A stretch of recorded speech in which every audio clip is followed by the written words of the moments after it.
This is the world, this is America, this is the United States of America, and this is Washington, D.C., where the federal government is run by Congress who are elected by the citizens of the United States. Or are they?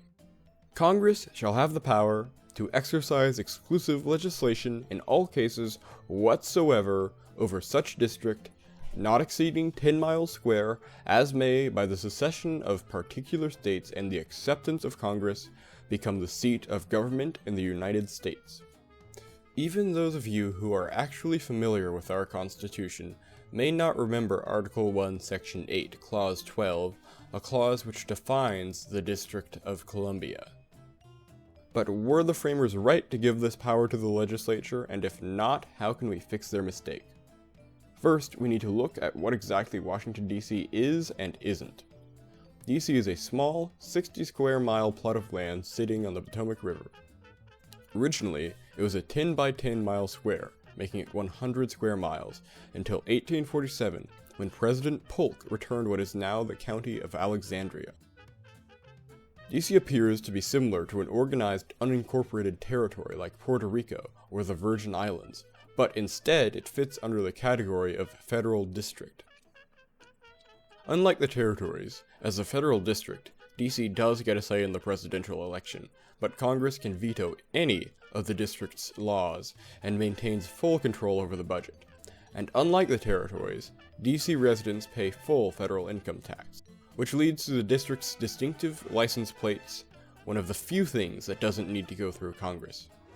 D.C. voters received much of the power they now have, such as the ability to elect a mayor and city council who could make laws to be approved by Congress in 1973 when Richard Nixon signed the Home Rule Act.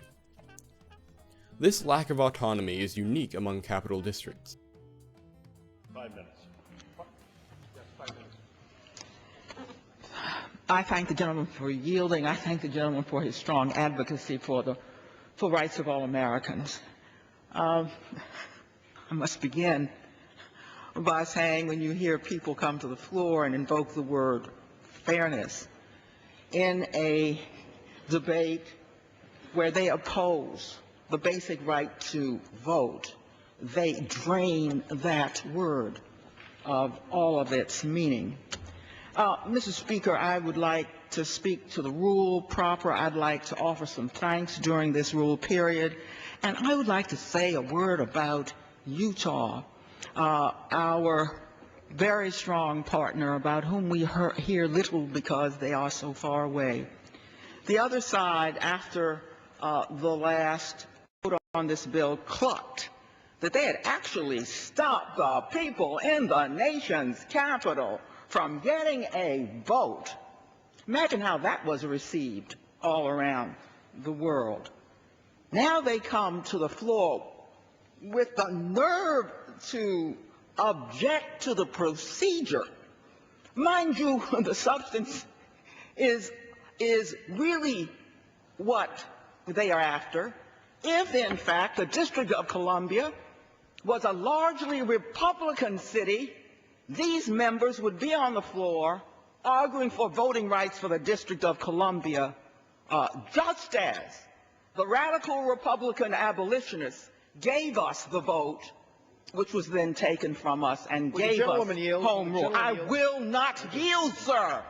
The District of Columbia has spent 206 years yielding to people who would deny them the vote. I yield you no ground. Not during my time. You have had your say, and your say has been that you think that the people who live in your capital are not entitled to a vote in their house. Shame on you.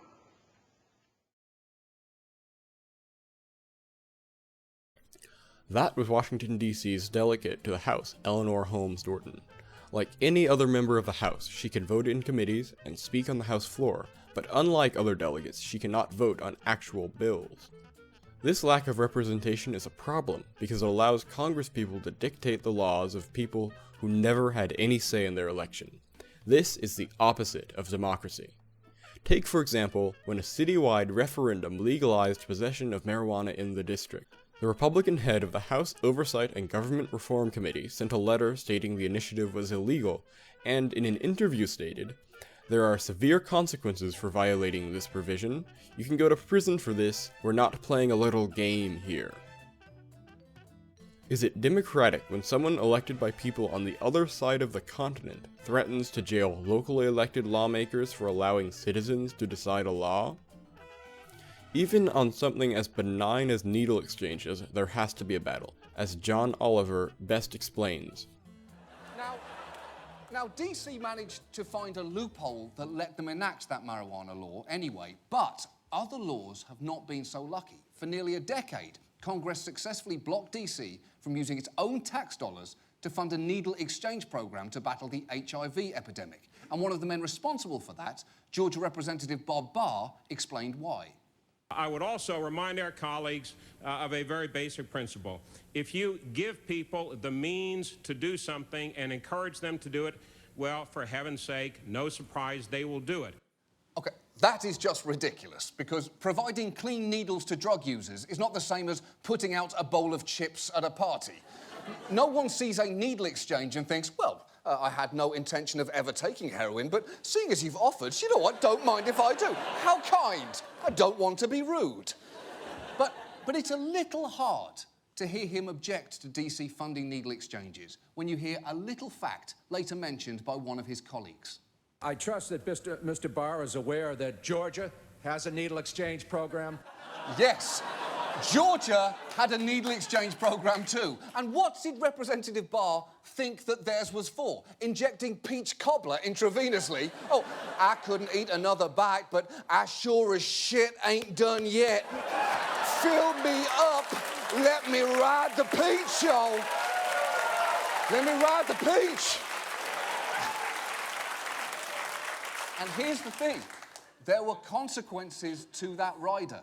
In the 9 years that DC was denied its needle exchanges, more than 1,500 injection drug users were diagnosed with HIV in the district.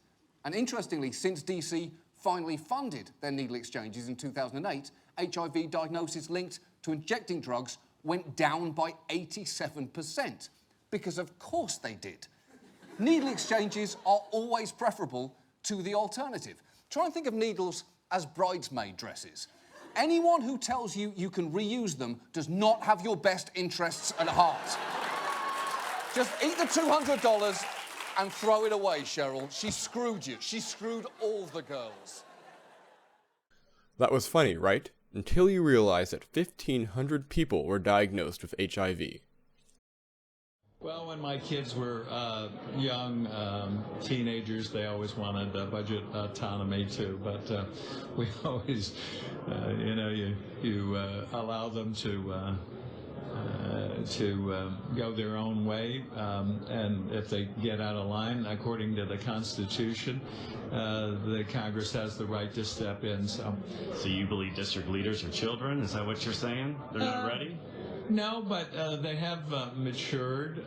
We just don't want regression, and if regression takes place, this isn't my edict. It was set up this way, and the Congress has the right to step in. Contrary to what Representative Micah may believe, the DC Council and the citizens who elected them are not teenagers, but in fact, adults fully capable of making their own decisions, decisions which form the foundation of democracy. Sadly though, Congress has done little since the mid-80s when the abortive District of Columbia Voting Rights Amendment fell 22 ratifications short of the requisite 38. None of this has stopped activists, though, as groups like DC Vote and the New Columbia Statehood Commission continue to campaign for extended autonomy and statehood. When people talk about granting Washington, D.C. representation, they are generally talking about one of three solutions, each of which comes with its own set of complications. Perhaps the most commonly proposed solution is simply to turn Washington, D.C. into a new state, New Columbia.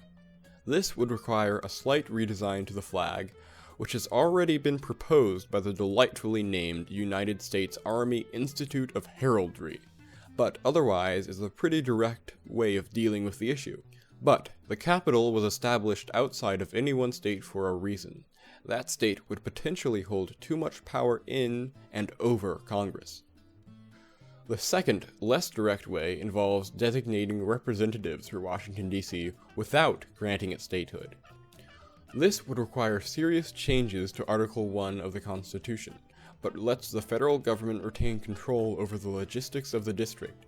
The District of Columbia Voting Rights Amendment would have accomplished this, giving D.C. all the rights of a state when it comes to representation in the House and Senate, as well as full representation in the Electoral College, and given it the option of ratifying future amendments. However, crucially, it would not affect Congress's authority over the district.